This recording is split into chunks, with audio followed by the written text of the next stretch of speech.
Hello friends, आज हमें देखना है हम पीएचपी फाइल में एचटीएमएल को कितने तरीके से यूज करते हैं। हालांकि मैंने इससे पहले वाले लेक्चर में मैंने बता रखा है कि पीएचपी फाइल में हम एचटीएमएल, जावास्क्रिप्ट, सीएसएस या इमेजेस रख सकते हैं। बट ध्यान देना है, अगर हमारा फाइल डॉट एचटीएमएल है तो एचटीएमएल फाइल पे इमेज हो सकता है, सीएसएस हो सकता है, जावास्क्रिप्ट हो सकता है, लेकिन डॉट एचटीएमएल फाइल पर पीएचपी का कोड नहीं हो सकता है। तो आज मैं ये बताऊंगा कि आप पीएचपी फाइल पे एचटीएमएल को दो तरीके से रखते हो। पहला मैंने बता रखा है, या तो एचटीएमएल बाहर होगा और पीएचपी अंदर होगा, या पीएचपी बाहर होगा एचटीएमएल अंदर होगा। तो पिछले क्लास में मैंने ये बताया था कि एचटीएमएल को किस तरह बाहर रखना है और पीएचपी को किस तरह अंदर रखना है। अगर आपको ये टॉपिक क्लियर नहीं होगा तो प्लीज़ आप इससे पहले वाले वीडियो को एक बार जाकर आप देखिए। उम्मीद है कि आपको समझ में आ जाएगा। लेकिन आज मैं जा रहा हूँ बताने कि हम लोग पीएचपी के अंदर एचटीएमएल को किस तरह रख सकते हैं। तो चलिए स्टार्ट करते हैं सीधे कोडिंग से। तो मैं जाऊँगा अपने पुराने वाले प्रोजेक्ट में। तो इसके लिए मैं जा रहा हूँ सी ड्राइव में, क्योंकि सी में ही मेरा जैम्प है। एक बात और है कि मैं जितनी बार यहाँ पे वीडियो बना रहा हूँ, मैं हर बार ये प्रोसेस कर रहा हूँ कि पहले मैं जा रहा हूँ सी ड्राइव में, फिर जा रहा हूँ जैम्प में। तो ये टॉपिक उनके लिए है जो एकदम से फ्रेशर है, जिनको बिल्कुल ही आइडिया नहीं है कि आप किस तरह जैम्प में प्रोजेक्ट बनाओगे। हालांकि जिन लोगों को पता होगा उनको ये बोरिंग लग रहा होगा कि सर बार बार इसको क्यों बता रहे हैं, लेकिन आप प्लीज़ इसको लेकर बोर नहीं होना है। मैं चीज़ों को बहुत ही बेसिक से स्टार्ट किया हूँ और बहुत ही एडवांस तक ले जाऊंगा, ये मेरा कोशिश रहेगा। तो चलिए देखते हैं। यहाँ पे मैं गया सी ड्राइव में, उसके बाद जाऊंगा मैं जैम्प वाले फोल्डर में। जैम्प के बाद है यहाँ पे htdocs। htdocs में जो मेरा पुराना प्रोजेक्ट है वो है वेब ऐप 5। मैं इसी को ओपन कर रहा हूँ और इसमें फाइल है php फाइल 1। इस फाइल को मैं एडिट कर दूंगा। एडिट करने के बाद ये जो कोड दिख रहा है पुराना वाला कोड है। तो चलिए एक बार इसको रन करा के देख लेते हैं।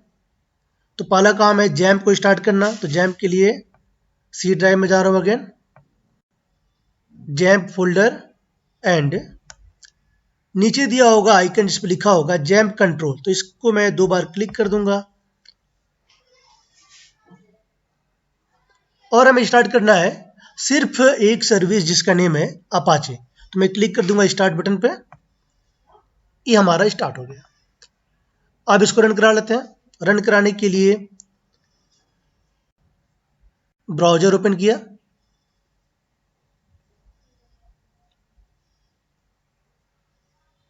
थोड़ा सा समय ले रहा है। देन पहले टाइप करना है हमें अपने सर्वर का name, local host. Local host जो है हमारा लोकल वेब सर्वर है, या बोल सकते हैं कि लोकल होस्ट हमारे सर्वर का नेम है। फिर स्लैश उस वेबसाइट के नेम जिसको आप रन कराना चाहते हो। तो मेरा वेबसाइट नेम है वेब ऐप 5 स्लैश, हालांकि फाइल का नेम आ चुका है php फाइल 1.php।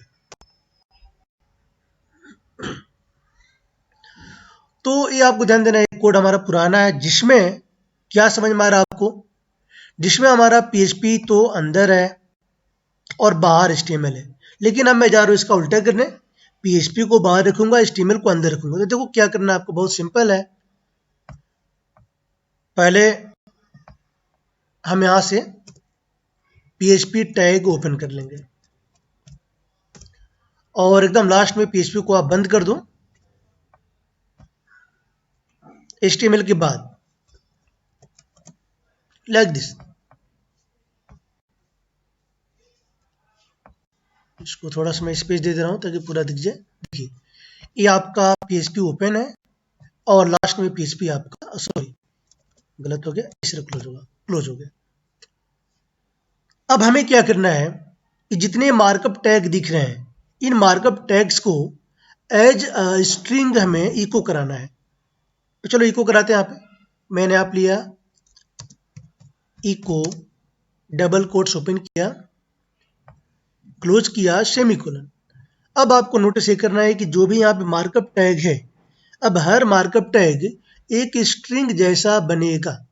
और हमें पता है, हालांकि मैं आपको आगे बताऊंगा स्ट्रिंग के बारे में, पीएचपी में स्ट्रिंग दो तरीके से बनते हैं, या तो डबल कोट्स के अंदर होगा या सिंगल कोट्स के अंदर होगा।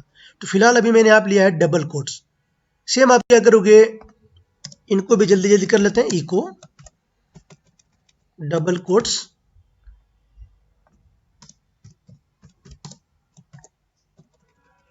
दोस्तों ध्यान देना है कि मैं यहाँ पे कोडिंग आपको करके दिखा रहा हूँ ताकि आप भी कोडिंग करो। कोडिंग करने से बहुत ज़्यादा फायदा होता है।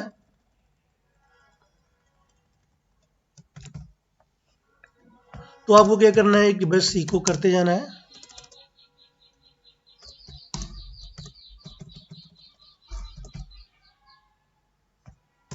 इसमें भी आप लगा दोगे इको, और लाइन को टर्मिनेट करना जरूरी है, इसमें सेमीकोलन लगा रहा हूँ। अब इस पर ध्यान देना आपको, ये जो पीएचपी दिख रहा है ना, पीएचपी बाहर रखा है तो अंदर रखने की जरूरत नहीं है आपको। ये भी इको हटा दो और ये पीएचपी का क्लोजिंग टैग हटा दो। उसके बाद हेडिंग 1 से पहले आप इको लगाओ डबल कोट्स ओपन, और यहाँ पे डबल कोट्स क्लोज। अब चाहो तो इन स्पेस को रिमूव भी कर सकते हो, अगर नहीं भी किया तो भी आपका, हाँ, डबल कोट्स नहीं रहेगा। ये हो गया आपका। उसके बाद इको कराओगे आप बॉडी को, देन ये ले लिया आपने HTML। तो ये आपका जो है कंप्लीट हो गया। लेकिन एक चीज ध्यान देना है, अभी भी इसमें एक प्रॉब्लम है। प्रॉब्लम क्या है, ध्यान दो, यहाँ पे बॉडी से पहले डबल कोट्स ओपन किया है, उसके बाद डबल कोट्स यहाँ पे क्लोज किया है। प्रॉब्लम इसमें ये है, अगर पहले आपने डबल कोट्स ओपन किया है तो जो एट्रीब्यूट का वैल्यू होगा वो सिंगल कोट्स में होगा। मैंने अब क्या किया हुआ है, ओपन भी किया डबल कोट्स से, एट्रीब्यूट का वैल्यू डबल कोट्स में, तो गलत हो गया। अगर मैं इसको रन कराऊं तो पक्का एरर देगा, आपका नहीं चलेगा। देखो एरर दे दिया। क्या करूंगा अब, ये जो डबल कोट्स है इसको मैं कर दूंगा सिंगल कोट्स। देखो रूल हमारा क्या है, अगर बाहर आपने डबल कोट्स रखा हुआ है तो एट्रीब्यूट का वैल्यू सिंगल में रखना है, अगर बाहर सिंगल आपने रखा है तो एट्रीब्यूट का वैल्यू डबल में रखना है। तो अगर मैं अब इसको रन कराऊं, रिफ्रेश, तो चल गया। अब चलो इसमें एक और काम कर लेते हैं कि अगर मैंने बॉडी से पहले सिंगल कोट्स लगा दिया है और क्लोज कर दिया सिंगल कोट से, तो भी ये प्रॉब्लम करेगा, क्योंकि बाहर भी डबल है और एट्रीब्यूट का वैल्यू भी यहाँ पे, सॉरी, बाहर सिंगल है और एट्रीब्यूट का वैल्यू यहाँ पे सिंगल में, तो नहीं चलेगा।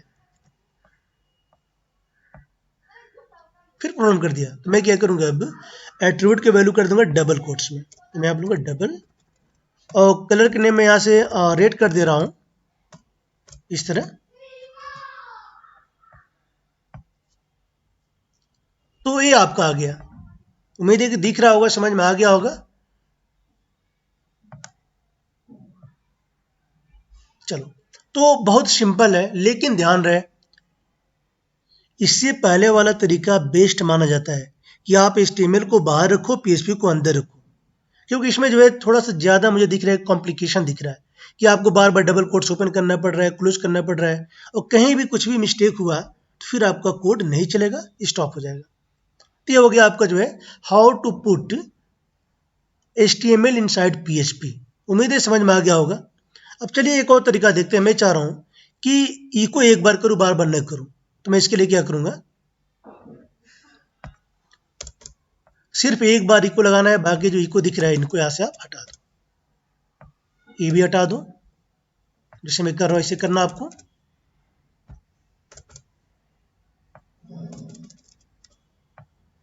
इस तरह जो भी दिख रहा है इको और ओपनिंग टैग हटाते जाओ, लाइक दिस।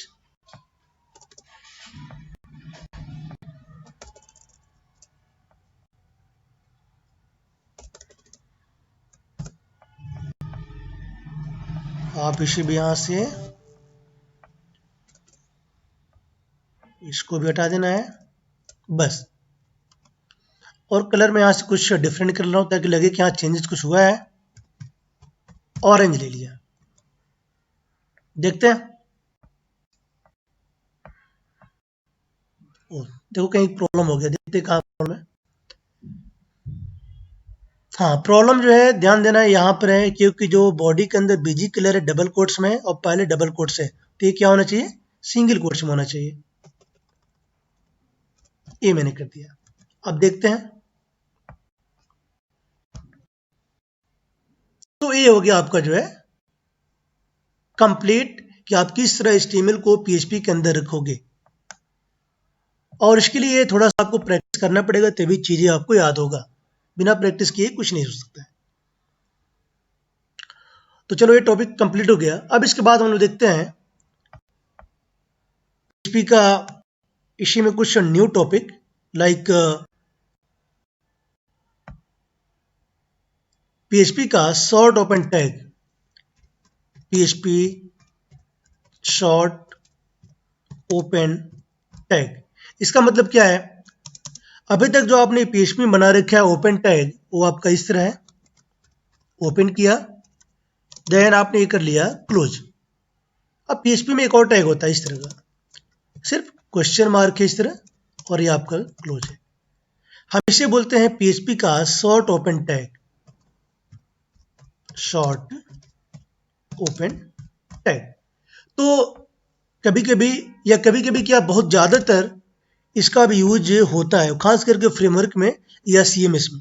तो चलिए देखते हैं कि हम शॉर्ट ओपन टैग किस तरह लगाते हैं। तो मैं इस कोड को यहाँ से ये इसमें कर रहा हूँ, मैं पुराने फाइल में, इसको मैं डिलीट कर दूंगा और यहाँ पर लूंगा मैं सिर्फ लेस देन क्वेश्चन मार्क, जिसे बोलते हैं PHP का शॉर्ट ओपन टैग, और इसे बोलेंगे PHP का शॉर्ट क्लोजिंग टैग। इसमें मैं कुछ इको कराने जा रहा हूँ, हेलो शॉर्ट ओपन टैग।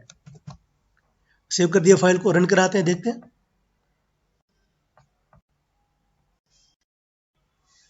तो ध्यान दोगे दोस्तों, यहाँ पे जब मैंने इस फाइल को रन किया तो यहाँ पे आउटपुट कुछ भी नहीं आ रहा है। मतलब ये हुआ कि ये जो मेरा दिख रहा है शॉर्ट ओपन टैग, ये बाय डिफॉल्ट डिसेबल है, ये अभी इनेबल नहीं है। अगर इसे हमें यूज करना है तो पहले क्या करना होगा, इस शॉर्ट ओपन टैग को इनेबल करना होगा। अब देखना है हमें कि हम इस शॉर्ट ओपन टैग को किस तरह से इनेबल करेंगे। तो मैं देखिए स्टेप बताने जा रहा हूँ, बहुत आसान है इनेबल करने के लिए। आप जो है पहले अपने जैम्प को यहाँ से मैक्सिमाइज कर लोगे। उसके बाद देखो जो अपाचे है ना, इसके आगे आप जाओगे तो यहाँ पे एक बटन दिया है कॉन्फ़िग। कॉन्फ़िग बटन पे आपको लेफ्ट क्लिक करना है, लेफ्ट। तो मैं लेफ्ट क्लिक कर रहा हूँ। इसमें आप आओगे, ऊपर से जो दिख रहा है 4th नंबर पे, यहाँ लिखा है PHP ब्रैकेट में php.ini। हम इसे बोलते हैं PHP का कॉन्फ़िगरेशन फाइल। कोई भी सर्विस आपको इनेबल करना है या डिसेबल करना है, हम इसी फाइल में जाते हैं। तो जब मैं यहाँ पे क्लिक करूंगा तो एक फाइल ओपन हो जाएगा। देखो मैं क्लिक कर रहा हूँ, मैंने एक बार क्लिक किया तो यहाँ पे ओपन हो गया है PHP का कॉन्फ़िगरेशन फाइल। अब हम क्या करेंगे, हम सर्च करेंगे शॉर्ट ओपन टैग को। तो मैं यहाँ से करूँगा Ctrl+F, हालांकि अब मैं यहाँ पर टाइप करूँगा शॉर्ट अंडरस्कोर ओपन। फिर मैं क्लिक कर दूंगा फाइंड नेक्स्ट बटन पे, क्लिक हो गया। अब आपको दिख रहा है नीचे यहाँ पे, ये आपको दिख रहा है शॉर्ट ओपन टैग और उसके आगे लगा हुआ है सेमीकोलन। दोस्तों ध्यान देना, ये सेमीकोलन क्या बता रहा है कि सर्विस जो है आपका डिसेबल है, बंद है। जहां जहां पे दिख रहा है सेमीकोलन, इसका मतलब ये है ये सर्विस बाय डिफॉल्ट बंद है। तो हम क्या करते हैं, अगर इसे ओपन करना है, डिसेबल इनेबल करना है, तो हम सेमीकोलन को यहाँ से रिमूव कर देते हैं। अब हमारा शॉर्ट ओपन टैग ओपन हो चुका है। लेकिन हम फिर से देखेंगे फाइंड नेक्स्ट में कि कहीं और तो नहीं दिया है शॉर्ट ओपन टैग। मैं क्लिक करूंगा फाइंड नेक्स्ट पे फिर से, तो यहाँ दिख रहा है शॉर्ट ओपन टैग ऑफ, हमें कर देना है ऑन। देखो अब जो है हमारा PHP का शॉर्ट ओपन टैग इनेबल हो चुका है। अब हम इसका यूज कर सकते हैं, लेकिन ध्यान रहे फाइल को सेव करने के बाद जब आपने चेंज किया तो सेव कर देना, फाइल में जाके सेव या Ctrl+S कर देना, सेव हो जाएगा। सेव करने के बाद आप इसे बंद कर दोगे। बंद करने के बाद जो आपका अपाचे चल रहा है आप इसे एक बार रिस्टार्ट कर लेना। रिस्टार्ट करने के बाद ही चेंजेज वहाँ पे होगा, अदरवाइज नहीं होगा। तो मैं यहाँ पे क्या करूँगा, इसे स्टॉप करूँगा। स्टॉप करने के बाद दोबारा मैं इसे कर लूँगा स्टार्ट। अब हमारा जो है शॉर्ट ओपन टैग रेडी हो चुका है। अब चलते हैं अपने प्रोग्राम में। प्रोग्राम पुराना वाला यही है। ब्राउजर में जाऊंगा मैं, रिफ्रेश किया तो यहाँ पे ध्यान दोगे कि अब आपका जो है PHP का शॉर्ट ओपन टैग भी रेडी है। अब हम चाहे तो दोनों लगा सकते हैं। अब मैं यहाँ पे पहले वाला लगा लो open tag, simple open tag, ये भी आपका चलेगा।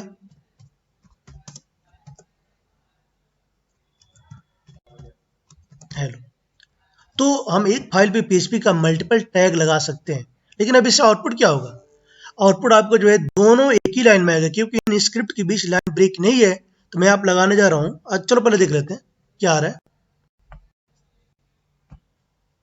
देखो एक ही लाइन में आ गया। पहले आ रहा है हेलो शॉर्ट ओपन टैग, उसके बाद आ रहा है हेलो, क्योंकि इन दोनों के बीच लाइन ब्रेक नहीं है।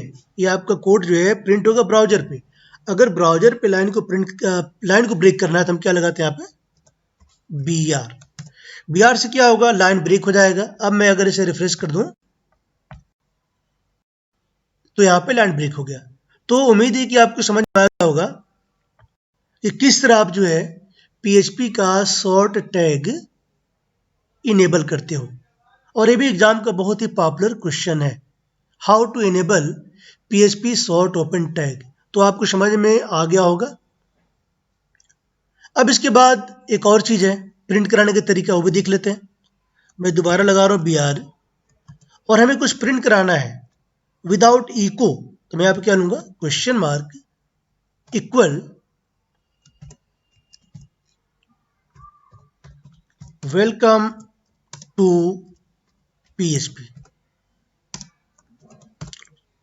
तो दोस्तों ध्यान देना, यहाँ पे ये जो कोड दिख रहा है ना, इसमें कहीं भी इको नहीं है, लेकिन ये कोड तभी काम करेगा जब आपका PHP का शॉर्ट ओपन टैग इनेबल है। तो अगर मैं इसे रन कराऊं तो ये भी प्रिंट हो जाएगा वेलकम टू PHP। रिफ्रेश कर रहा हूं, ये आ गया। तो ये आपका 3 टैग हो गया। पहला हो गया आपका PHP का शॉर्ट ओपन टैग, दूसरा आपका है सिंपल ओपन टैग, और तीसरा आपका है प्रिंट विदाउट इको, जिसमें यूज किया मैंने PHP का शॉर्ट ओपन टैग। इक्वल लगाना जरूरी है। अब ध्यान देना है कि ये जो क्वेश्चन मार्क इक्वल है, ये दोनों एक साथ होंगे। अगर मैंने इसके बीच स्पेस दे दिया इस तरह, रिफ्रेश करें, देखते हैं आउटपुट क्या आ रहा है। तो प्रॉब्लम दे दिया। क्यों प्रॉब्लम दिया? क्योंकि जो इक्वल है ना, इक्वल जो है क्वेश्चन मार्क से अलग है, मतलब इनके बीच स्पेस है, तो यहाँ पे स्पेस आपको नहीं देना है। तो दोस्तों उम्मीद है कि आपको वीडियो समझ में आ गया होगा।